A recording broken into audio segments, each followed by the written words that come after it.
Hello and welcome to the second video, and it's going to be the final video covering this song titled The Blood. In the previous video we went through how to play some arpeggios through I think it's the verses, and there's a little walk or lead line that goes with those. So in this song we're going to cover some other parts. We're going to cover most of the song but not all of the song. It's a very long song, so unfortunately won't get to everything, but we'll get to the meat, the main parts. So we're going to cover something called swells. Swells are used a lot in praise and worship music. I'll show you how to accomplish that. There's a lead line that repeats throughout the song, but also we're going to add some dynamics, how to build dynamics with that lead line. And then last we've got some, I believe they're inverted chords. It's just chords with a hammer-on note. During the courses we'll go over how to play that, and then I'll kind of discuss what happens at the end of the song. So hope you enjoy this. Thanks.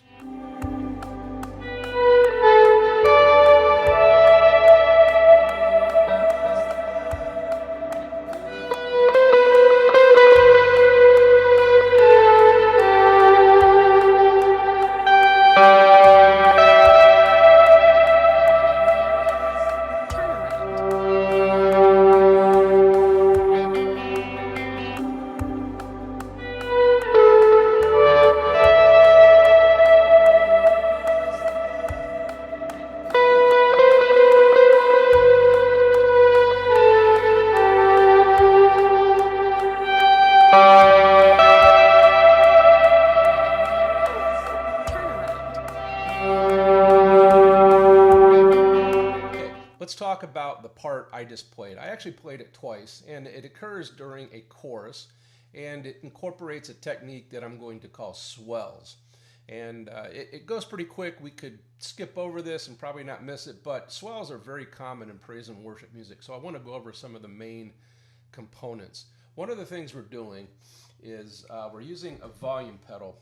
When you look at the guitar sound, there's really two components to the loudness. There's the initial attack, and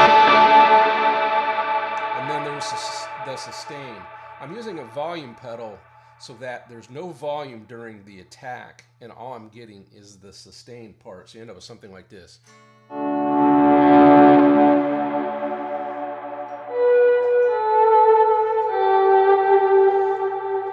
So in that example, I'm using the volume pedal. I'm eliminating the attack and leaving just the sustain. If I were to leave it on the whole time, you hear the attack.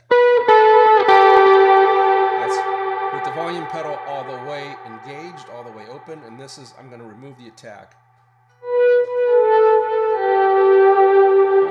So that's where the swell title name, because the volume kind of swells in. And just to give you an idea what's happening on the floor, I've actually got my foot on a pedal on the floor. So that's normal, that's fully engaged. That means I'm getting all the volume. When it's like that, I'm getting no volume. So this is what removes the attack, no volume, and then I'm swelling in to get that sustain, okay? Sorry about that. All right, so that's one main component. We're using our foot to remove the attack, but to capture the sustain.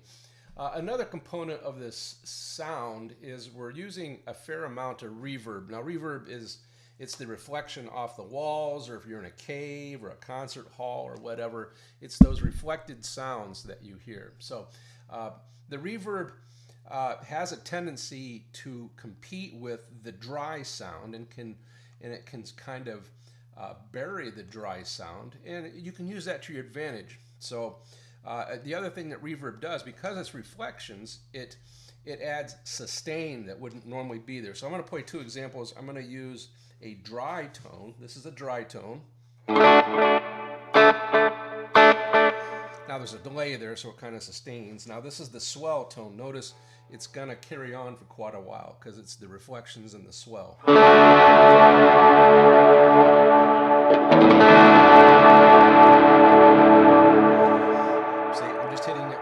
And it's just going on and on and on. So the reverb helps minimize the attack by, kind of dominates, overwhelms the dry attack part, and then it adds some sustain.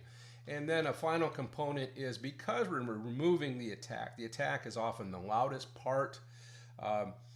I usually add just a little volume here. I've actually got a boost pedal or an EQ pedal that I'm activating. It just adds a couple decibels, again, because we're losing that volume with the attack. So from a technique standpoint, that's what's happening. Now to go through the notes that we're playing here, and I'm doing a combination of swells and straight playing, but the notes are... So I'm on the G string, I'm playing the 14th, the 12th. I'm hopping up to the B string and playing the 15th, 17th.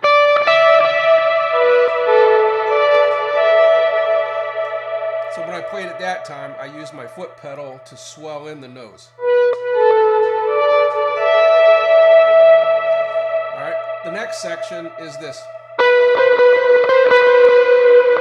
And that's kind of a combination of swelling and not swelling. Swells work best when you play notes that are held for longer durations. And this part's a little tricky because there's some notes that are played quickly, and it sounds really awkward if you try to swell each one. So I'm kind of swelling in, but then once I swell in, I kind of leave it there, right?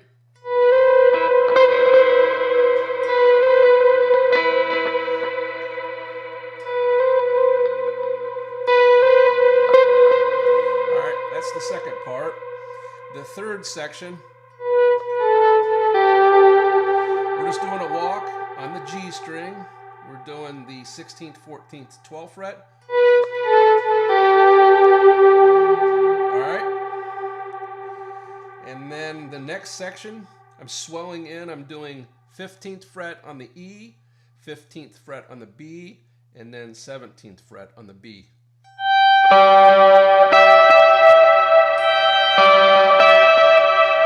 So again, it's a combination of swelling and not swelling. I swell on the first note because the other notes come quickly. I leave them in. And then I leave it hanging there for just a second. And then I cut the volumes. Right now the volume pedal is off. It gives me time to move down to the last part. It's basically just, it's a G chord, but it's just the G notes, and we're playing them an octave apart. So this is a G note, that's a G note. And because I'm playing the octaves, you have to make sure that you deaden this string. This G string should not ring. All that should be ringing is the D string and the B string. G string is dead. All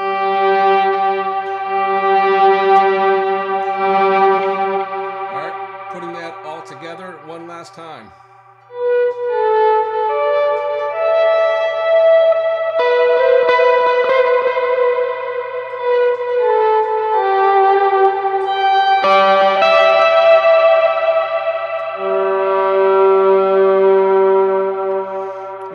So that's the end of the discussion on the swells. I'll come back and we'll get into the next part.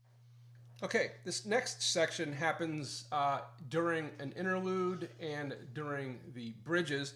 I'm going to play it real quick so you know what I'm talking about, and then we'll go through some techniques. Okay, the part musically is... And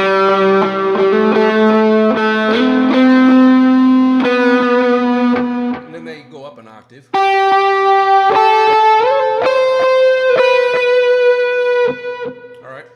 It's a simple lead line, but it happens many, many times. A lot of repeats. So to kind of make it a bit interesting, I'm going to add some dynamics. And dynamics are very common and necessary in praise and worship music. The different pieces and parts that I'm using to build dynamics. I'm using the pickup selector.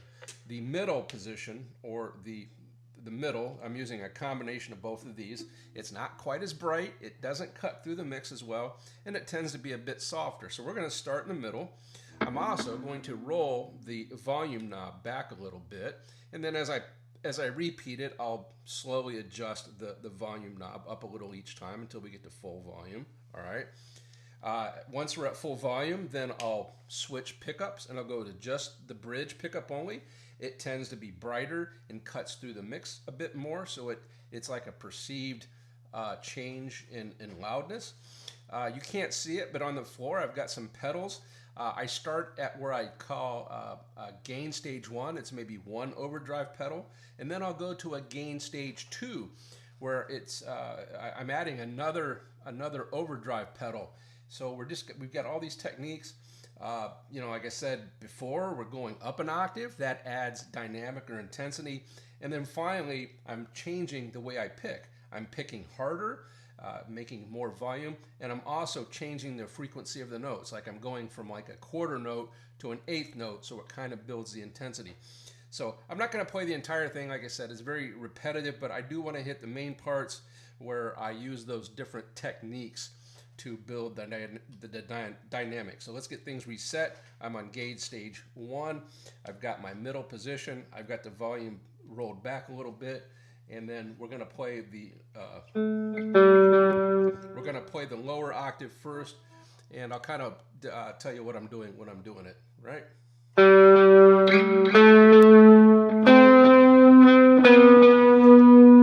Roll the volume up a little bit.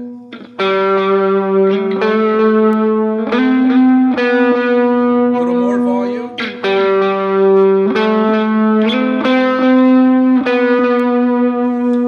Let's change pickups. Now we're on the bridge.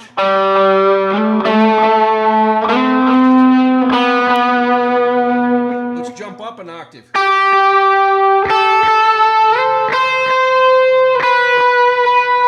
Let's kick on that other overdrive. We're now on gauge stage 2.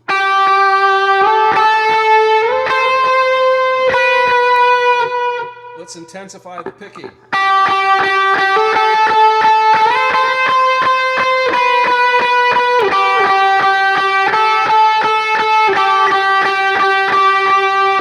Okay, so the last time through, I didn't play that wrong.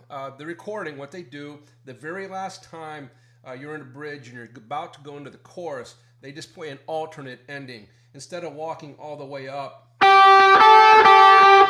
you just go back down to that starting note. Okay? So hopefully that helps. We'll be back with the choruses.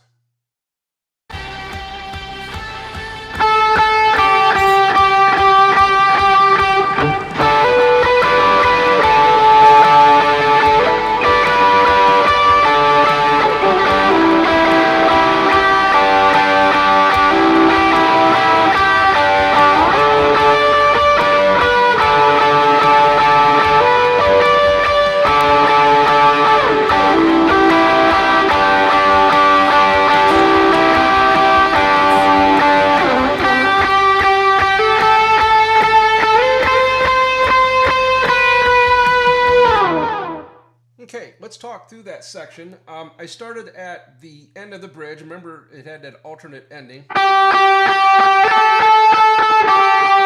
Then we're into the choruses, and the way we're playing those is I'm playing the 14th fret G string, 15th fret B string, and I'm hammering on from the 14th to the 16th on the G string. And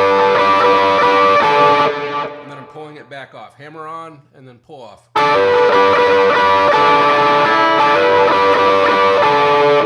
Take that whole shape and that whole technique, you move it down. And what I'm doing is I'm playing the 7th fret G string, 8th fret B string, hammering on the G string from the 7th to the 9th.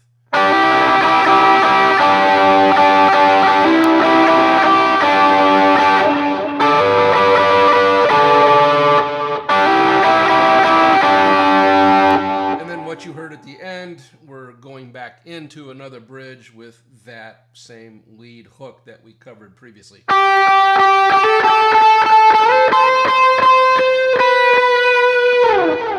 Okay, so that's how we cover the chorus sections. Okay, so where we are in the song, we're at about the 4-minute and 26-second mark. We're heading into a bridge 2. There's an alternate lead line that happens here, and one thing to note, it starts at kind of a down period. So I'm cutting some of the volume, and then as I play through it, I'm adding some volume. You know, in an earlier section, we talked about the volume pedal. I'm using that to drop some, not all of the volume, and then kind of rocking it forward to get up to full volume. We come out of that, and we go back into the chorus. It's the section we just covered, so let me go ahead and play through that.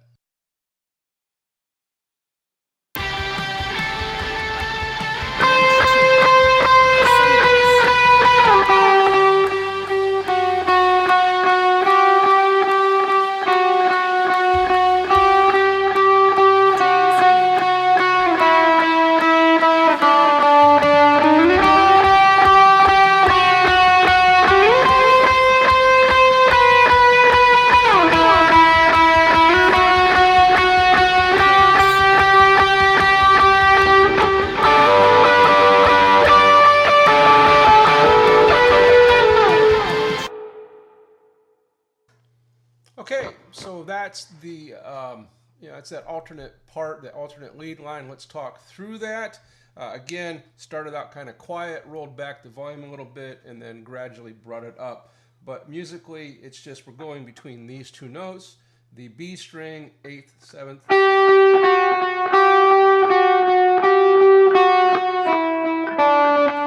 8, 7, 5, 3, right? That completes that portion, and then coming back, it's that same 8, 7. Again, this is all on the B string, 8, 7, 13, 12.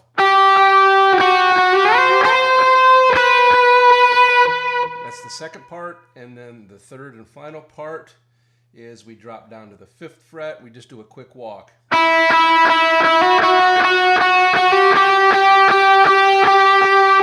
5, 7, 8.